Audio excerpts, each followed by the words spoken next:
Press record. And excellent, Lucas. Thank you for being here with us on this show. How are you doing today? I'm doing great, Avi. Thank you so much for having me on the show.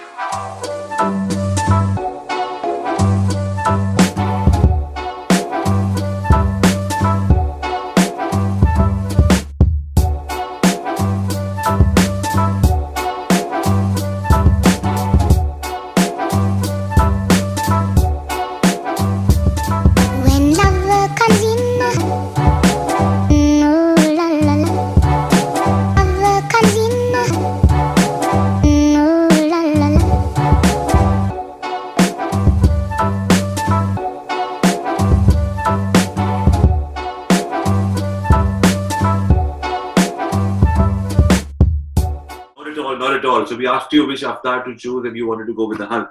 Okay, so it's going to be Hulk all the way the next 40 minutes. Yes. Okay. Lucas, tell us, my biggest thing is a story. For me, everything is about a story. So that's what we like to start with. The first section of this is, what's your story?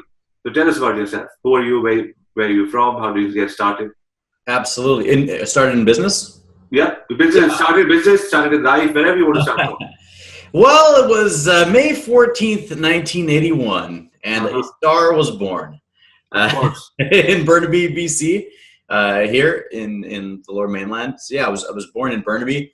I got my parents and my younger sister, and I grew up in Burnaby.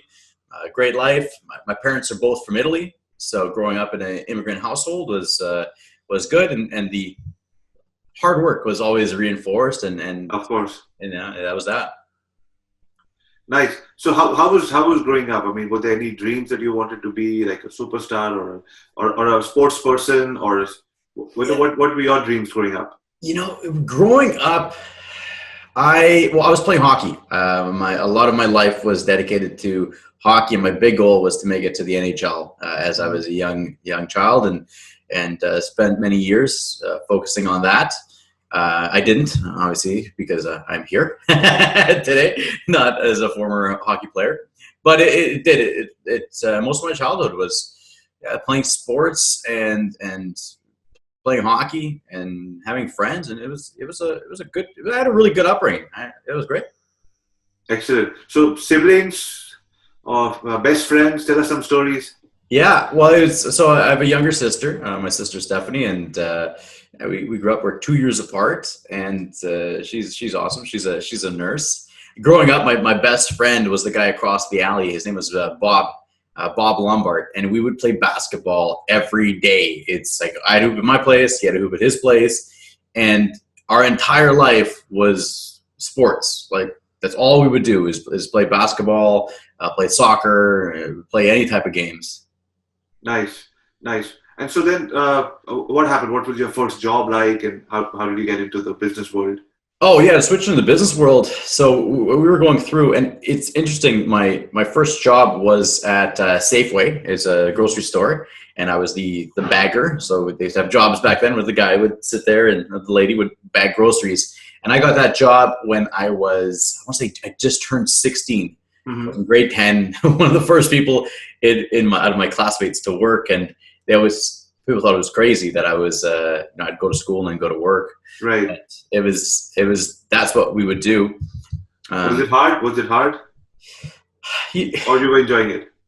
Yeah, at the time, it was a formative time in my life where you're 16 years old, you're interacting with adults and working, and looking back, I could just see so many shifts that I would have done differently had I known now what I did back then.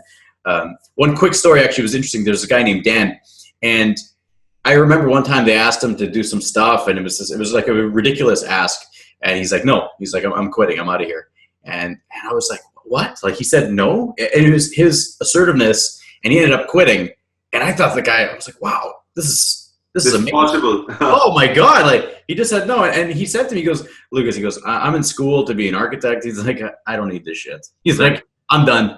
And that stuck with me, was his ability to say, no, this isn't aligned with who I am, and get out. And that always, that was a very important lesson. Nice. Are you in touch with Dan? No, actually, Uh, we did connect about 2 years ago. 2 years ago, he was working with a different group, and he just reached out, and we actually, a group of us went for dinner, and it was amazing to share that story with him. And he's like, "Oh th- wow, that's amazing. So sometimes when you do what you do, whatever is right for you, it's not only for yourself, it's inspiring others who are watching maybe silently. absolutely, Avi. That's a really great point you raise. People are always watching." That's what I meet a few people at the gym every now and then, and they see us, they see people like you and I on the internet so often, and they're like, you guys are doing so much. And I turned around and told that guy, I said, you know what? I get inspired to come to the gym because every time I look at you, you're there every single day hustling, making a great physique for yourself and, feeling good, inspiring people. So he's like, really, me? Why would I? So it doesn't, I mean, you don't have to be just out there. Whatever you're doing in your everyday life, somebody is getting inspired if you're doing it the correct way. Absolutely, Yeah, absolutely, great point. yeah. Growing up, I was inspired by people who were racing street cars, and that was a fun part of my life. But that story is for another time. So how did you get into? I love your logo. I love your T-shirt. I love your brand. I'm a fan. I told you, I hope I'm your biggest fan in Vancouver, size-wise at least. Size-wise. So tell me, how did you get started into becoming a confidence coach or Yes. public speaking guru, if I can? Yes. How did that come about? It was a roundabout story where, so I had a great childhood, but even talking to my mom a few years ago, she said, "Lucas, you were always really nervous. So even when we'd be walking through the mall," she goes, "we'd be walking through the mall and you'd constantly be looking over your shoulder and checking like who's around you. And you'd always be like, someone that comes after us, I can run really fast. I can get out of here." Like, okay, like nobody's Right. I was always nervous. And what happened was, even in high school, I remember getting very anxious. I started having panic attacks and a lot of anxiety in high school, but I hid it because I was ashamed and I didn't know what was happening to me. I thought I was having some type of heart attack or heart palpitations. Wow. And how old were you then? I would have been 14 years old. So there was no work stress or something. This was just something. This was just there. Yeah, for me specifically, it was happening in wrestling. That was the one area that would come up was when I was in wrestling and being held in a hold. I would just feel really uncomfortable, and my mind would just race. I was like, I need to escape. I need to get out of here. This is really uncomfortable. And so that continued for many years until I was 29. I went to university. I worked in nightclubs for years. Went to university, got a degree in business administration. Nice. And then 29, I was working in finance. And after the stock market crash, I got job layoff. And that's when my life fell apart because I identified so much with being the finance guy. Right. Having that title, having that label, which was how I would show up into the world as the finance guy. Right. Well, like when that got taken away from me, my life had no meaning. Interesting. And so the anxiety came back at this stage again? The anxiety got really bad. Mm-hmm. It was that loss of self. I became depressed. The anxiety and panic attacks got horrible. And so what happened was I went to the doctor. He sent me to the Burnaby General Mental Hospital to get checked in and talk to a psychiatrist there. And I went in and spoke with a psychiatrist, which was a really tough part to do that, right? Right. So, and then how did life start changing then? So in there, I started a stress management program. Mm-hmm. And it was that moment that I started making lifestyle changes. I started getting techniques to become more confident, to reduce stress. And my life started getting better. And I started to blog about it. And as I was blogging about it, people were reading it and they were like, "Hey, I really relate to your story." You mentioned story earlier. Right. Relate to your story. It's great to hear a very real perspective of it. Would you work with me? And that's where I started working with people. In the beginning, though, it was only about panic attacks and anxiety. And what happened was I was doing a lot of corporate in-house training for some big organizations locally. And the one thing that kept coming up was the fear of public speaking and the stress and anxiety it created. Right. So they asked me to create a specialized program. And that's where our program's unique because it's communication skills, but also stress and anxiety management. Right. Both of those to become a confident speaker. Excellent. So from your own trials in life, you gave birth to a program now that today is helping so many others with their anxiety and and helping them level up. So when did this actually become a full business for you? Full business. I started the blog in mid 2010, I started the blog. I was in a career exploration program at the end of 2010, and it was there that one of the counselors on the way out, she's like, Lucas, just go for it. See what happens. Worst case scenario, 3 months later, you go back and you get another job in finance. Right. I said, okay, I will. And I started, and then I started into a business startup program. And with that, it was early 2011 that it started to going. And I think the first 2 years was not knowing where I am now. That wasn't really a business. That was more of a glorified hobby, but it was the beginning. Sure. Sure. And then you run us through the steps, because a lot of entrepreneurs watch this show. Oh yeah. So run us through the steps of what did you have a business plan in mind that I'm going to have a deck. Yeah. I'm going to reach out to I'm going to wear a suit, reach out to 10 companies every day, selling my workshop. I'm going to do networking. How did you get your business off the ground? Having an idea, great. People encouraging you, great. But then actually going out and getting your first check, I'm sure that's a whole different journey. No, you are so right with that. So in this business startup program, it's put on by it was Douglas College, Coquitlam campus. I was there, and there's an entrepreneur startup program. So you go and you have to create a business plan, create your financials, and I had very optimistic dreams. Like first year, 40 grand, second year, 120 grand, third year, 200 grand. None of those happened. Okay. Way less. I got destroyed because it was so overly optimistic. What really happened was I was going out and I wasn't making any money, but I wasn't, like you said, reaching out to people and making that happen. I had to make so many adjustments to the program for it to actually start gaining traction. Sure. But my financials were completely a disaster. I was struggling for money that I left bartending, and I ended up going to a restaurant working for a guy that I trained how to bartend. He was managing at the time. And that was a tough one. And if a lot of entrepreneurs, they'll probably appreciate the story that you have all these goals. And in my mind, I was like, I'm going to make this work. And that wasn't the reality. Right. It was a failure. I was making about, say, $1,000 to $1,500 a month. You can't live off that. Sure. And I went back. I was at the restaurant for dinner. And my friend Jason's like, hey, if you need a job, I'll hire you right now. And ego kicks in where I was thinking, I train you how to bartend and you're going to be my boss now. Right. All this stuff. But at the end of the day, I said, if this is something I'm committed to, I just need to take this job and make some cash.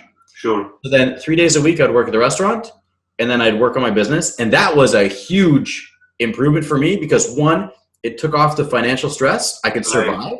Right. And two, I saw my reality. If I don't hustle and get my business out there, that's my life, bartending in a job that I don't want to do. Beautiful. Love that. So you were in it. You were tasting the reality that you had in your life. And at the same time, you were desperate to get out of it. So Yes. So how long did it take for you to get your first client? And how was that? Do you remember that story? Yeah, I do remember my first client. It's a funny story. It was through LinkedIn. I believe it's probably the only client I've ever got through LinkedIn. Okay. Which is a common situation for a lot of people. Right. But I had a blog post, and this lady from Victoria reached out, and she just sent me a message like, Lucas, I have public speaking anxiety. I'd love to chat with you and see if you could work with me. I'd never worked with anybody in one-on-one scenario. I'd done a few groups talks. So we get on a Skype call. We're here. I'm like, okay, what's going on? She's telling me her situation. I go, okay. I go, we can do it. And at this time, I'm living in my parents' basement. Right. Struggling financially. Sure. My room was next to the door. Every day I'd hear my mom open the door and talk to her client. And they'd be talking like, is your son, is he still pursuing this dream? Is he going to get a job? And there was so much concern on the side that I felt terrible every day because I could hear it, but I was still listening to Gary Vaynerchuk and put the message out there. Of course. That bolstered me through this.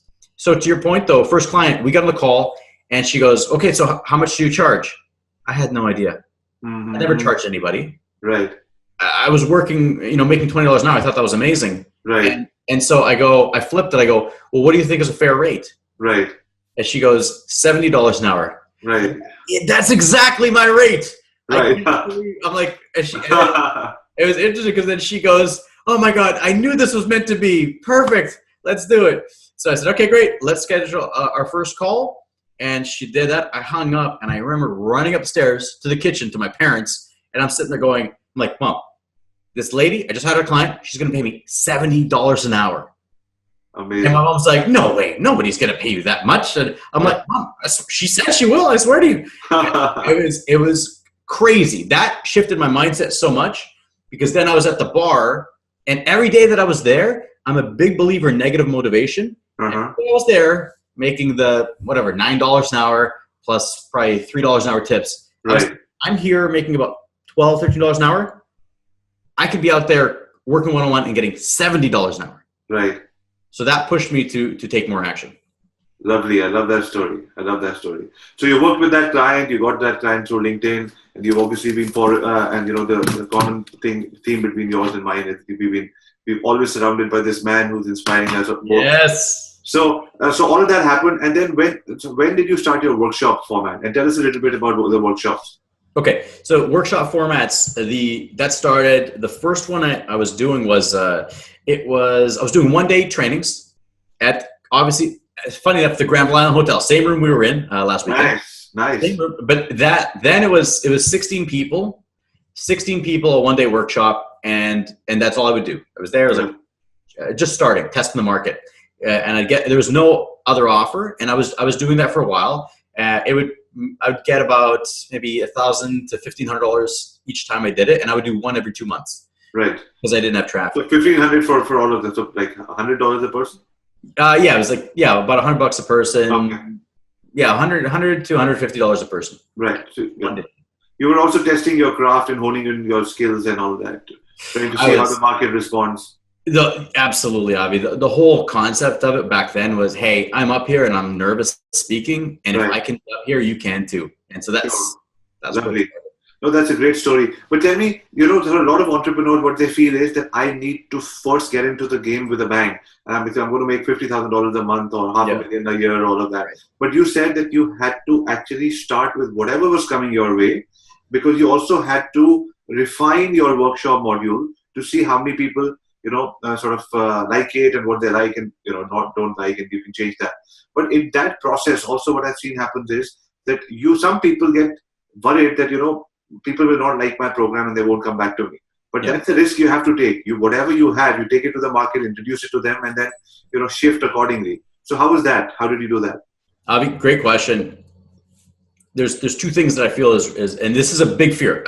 I believe one of the biggest fears that stop entrepreneurs from putting themselves out there is that, what if this isn't good enough? What if I kind of piss off my initial customers? Right. All those things. There's two ways that I've used to mitigate that. One, start with a very low price. So that way, even if it's a bad experience, people aren't that much money and they haven't invested too much, so they can't really be too upset because they know it's not much. Sure. Two is the one thing that I constantly do. So even when I launched that other program, I have the Confident Sales Machine. It's like that mentorship program to get people on stages speaking. I reached out to my best clients that I had the best relationships with. Right. Small group. I had 4 people in there. And 2, I said, look, we're co-creating this program together. I don't know what, I know the result we want. Right. But you got to bear with me. And one of my clients, Jay, he's like, look, the one thing I'm blown away is how you walked in and you had no plan, and we did every session. It seemed like you were making it. I go, well, yeah. I'm like, look, we're going to the goal. But he goes, that for me, it was one of the biggest learnings. It was that you had a chart of your hierarchy of confidence, and that's it. And I go, yeah, that's what we're working on. Now, how we get around it? 2 things to move forward. 1, low price, so you reduce the internal fear of not delivering. 2, the other thing I have is time. The one thing I'm more committed than anything is if people are not getting the results they want, what's getting in your way, and let's work on it. So for me, it makes it easy to put myself out there because I'll do a beta test. Right. And I'll say, okay, I'm coming from a place of I'm here to help you. What questions do you have? I have the answers. I just don't know your questions. Right. And so when you do that, that's the combination that served me really well to launch and put new products out consistently. Lovely. And how long has the journey been so far?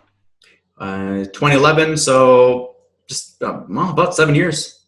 now, Lucas, tell us now that you've been doing this for 7 years. How do you approach the same business, the same clients, the same workshop? How do you approach that now? It's so different. It's amazing, Avi. I remember even before, I was actually thinking about this, about the workshop that I did last weekend. The night before, I had all my materials ready in the morning. Right. I went to yoga at night, so I was nice and relaxed for the next day. Nice. And then I went in the past, I'd be up to like 2-3 in the morning, stressing out about the workshop, freaking out, thinking, are people going to get value? Getting everything done, tweaking slides. And that was how I used to be. Right. And now the biggest shift is I just show up and I'm like, okay, let's create a good environment for you to get the results you want.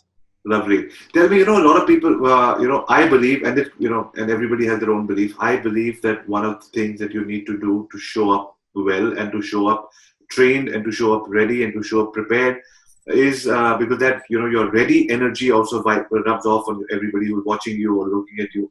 And they're like, this person seems confident, whatever he's saying. Yes. And also they take it in even deeper. So does that require a lot of practice? That's a tough question, and I'll tell you why.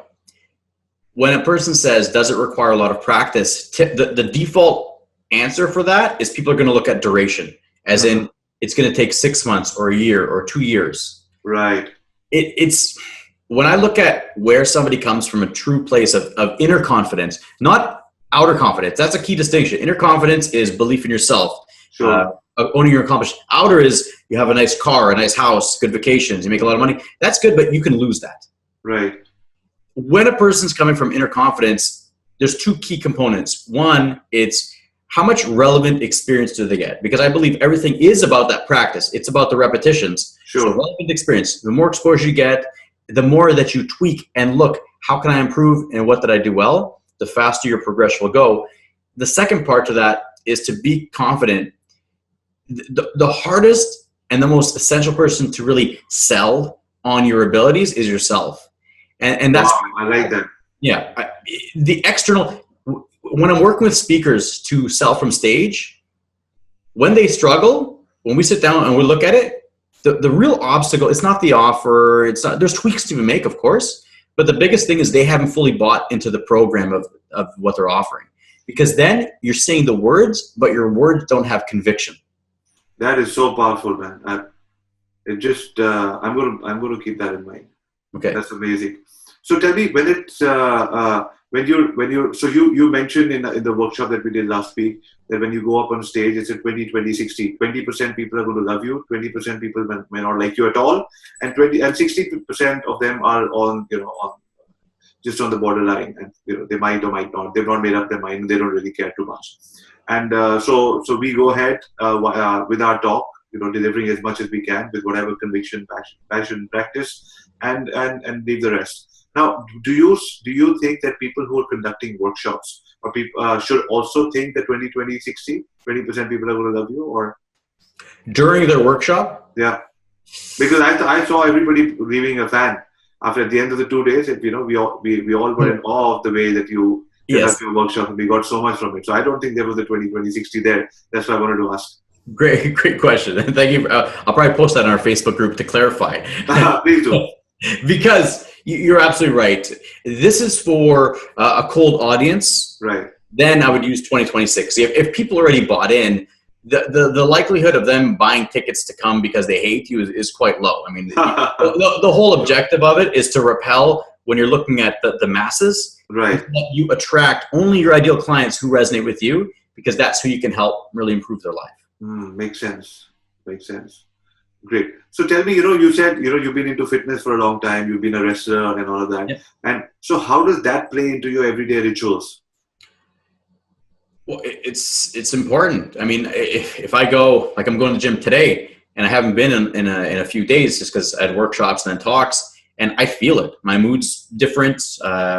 I firmly believe that business, even when I was working in finance, I was for the city of Burnaby. One thing I noticed, all the department heads and all the higher ups were all in good states of physical fitness. Exactly. I've noticed that too. And I remember back, it was three of us, myself and Jonathan and this other guy, Jonathan. And we would play soccer together at lunchtime. And I think it was one of the Jonathans brought it up. He's like, you notice that every department head's in good shape? And we were just theorizing. It's like, do you think there's just more energy? They're able to take more. They're more productive. What is it? I strongly believe there's a correlation between physical fitness and business success. Because for me, it's like the class I have today, it's a meat grinder. I go in, I know it's going to be mentally exhausting. I'm going to get pushed to my limit. I'm going to hit the wall. I gotta break through it. It's all the same stuff as business. You're going to put yourself out there. You got to go through the wall. I believe there's a high correlation between that. So fitness is very important because I believe just from the mood boost to stress relief to health and well-being, it's all intertwined. 100%. Tell me, about your coaching program. So one is your 2-day workshop where you get in, you get people in front of the camera. It's a nice setting, and you get sort of take them through different layers of you tell them how to get over anxiety. You actually, what I loved about your workshop was that there's so much there's actually so much speaking and you make everyone see that on camera and make those tweaks and go back right then instead of saying, here's the camera, go back home and see it yourself. So that that's great. But what about people who want to work with you? A lot of people will be watching this show and want to say that what, I've done my public speaking training, or that there are people who are watching you from different parts of the world who might not be able to access your in-person workshops, and they still want to hire you as a coach. How does that work? How that works is I do have that. It's my second tier program. So the first is that the base, I call it the foundation, which is communicate with confidence. You come the 2-day debate, because you mentioned the video is the most important thing. Right. It shows a snapshot. This is where you are. This is what's good. This is what we need to work on. And then you see yourself getting better. Very important. Right. The next step, the progression, is when people are there and they're more comfortable putting themselves out there, they know they look good. The next step is to be seen as the expert in their industry. Right. A thought leader, and that requires having a 1-hour talk to do at keynotes or do self-hosted events, and 2, getting videos out there. And that's where I created that program. I created that when I was coaching TEDx, Stanley Park, getting people ready to speak to almost 3,000 people in the audience. Wow. It was working closely with them, and I said it's a lot of fun. I can actually make a bigger impact helping others share their message than me sharing my message. Right. So I created this program called the Confident Sales Machine, and it's what we do is it's an 8-week intensive where we build your 1-hour talk. I meet with you one-on-one. Everything's online through Zoom, and we build your 1-hour talk. Each week you have to do videos, put it out there on YouTube, so we get feedback, start building your channel up, and then the net result is you market your talk, you get booked for stages, and that's the reason I love it. Is it gives you a direct tool to get your message out there and get clients. Right. Lovely. So what's next? What's next? What's happening now? We're getting into summer. What's next for 2018? What can people who are watching this show and look forward to? It's going to be a big year. I got a good feeling about 2018. The biggest thing I feel right now is launching the podcast and the YouTube show, which I've got some episodes in the can already. I'm ready to go. Probably within a week it'll be out. It's called Confident Communication for Entrepreneurs, and it's going to be a show with quick clips to help people become more confident communicators. One key distinction is people often think, public speaking, I don't do talks, so it's not needed for me. Good point, yeah. Yeah, communication is communication. Right. It's key for you to get your message out there with interpersonal, small group, one-on-one, whatever it is. The more confident you are, the more opportunities open up.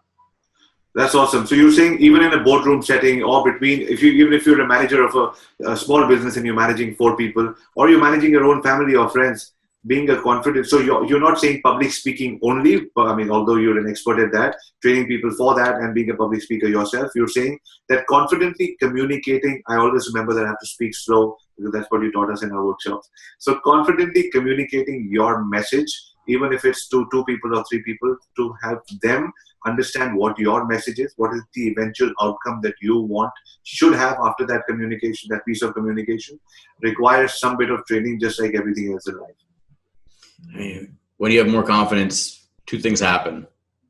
The world becomes a friendlier place, more opportunities come up, and you get in control. So that oftentimes how we show up in the world and the experiences we have is directly related to the amount of confidence we have.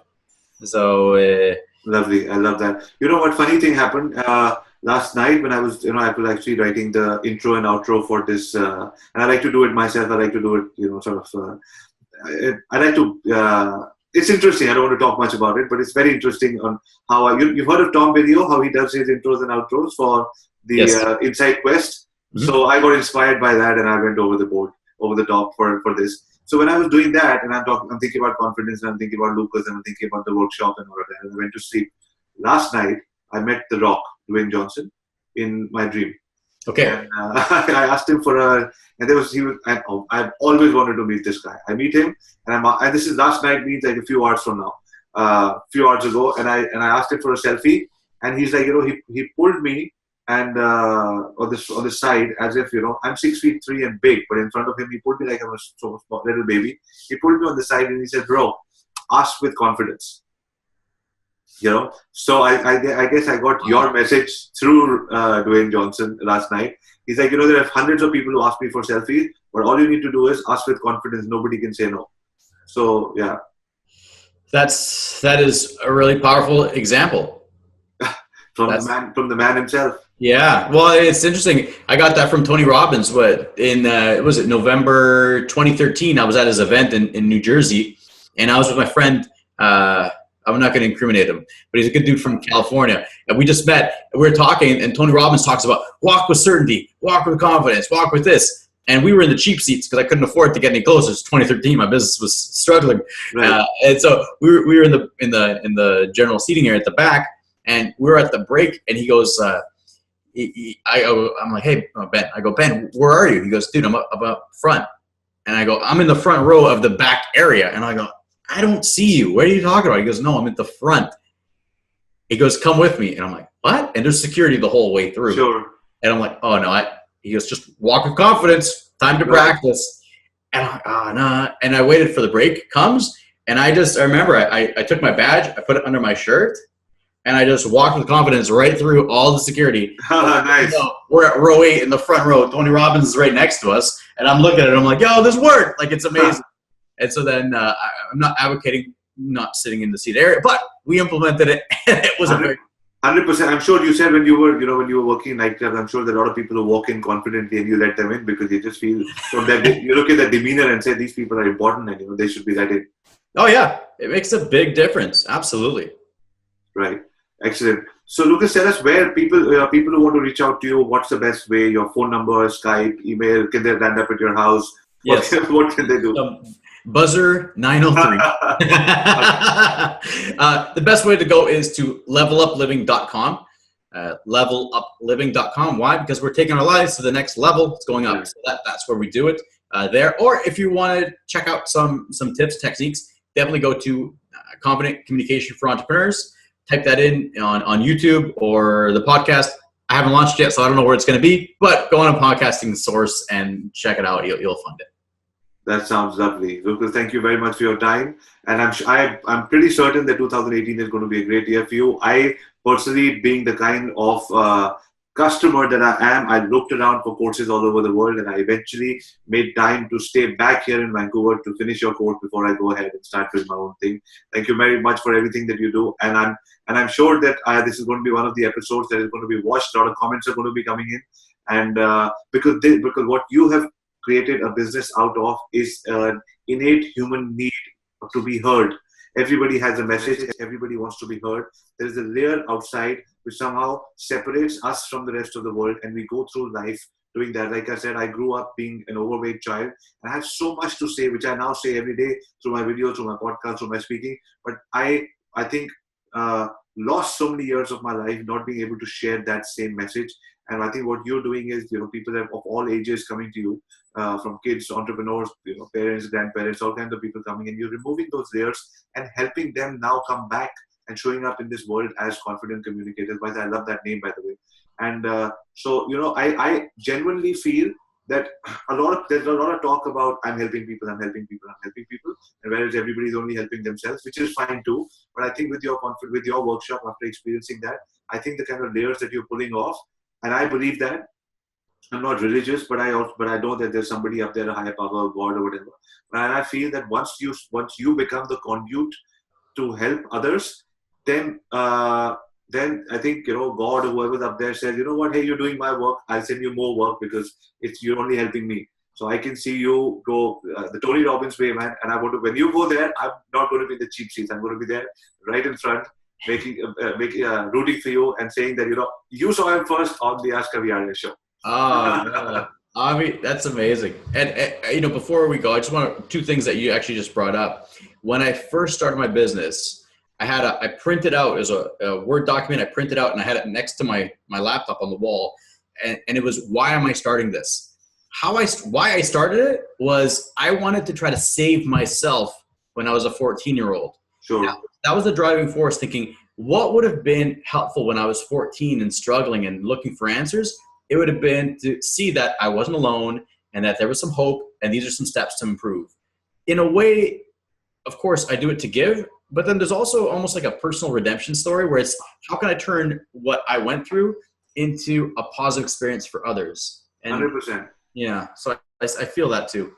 100%. No, it's lovely, and something tells me that you're just about getting started. It feels that way, man. It does. Appreciate it, brother. Thank you so much, and thank you for everyone watching. Put your comments in the questions and tag me in it. I'd be happy to answer any questions they have. Thank you, Lucas. Thanks a lot. Look forward to seeing you soon. Take care. Pleasure. Cheers.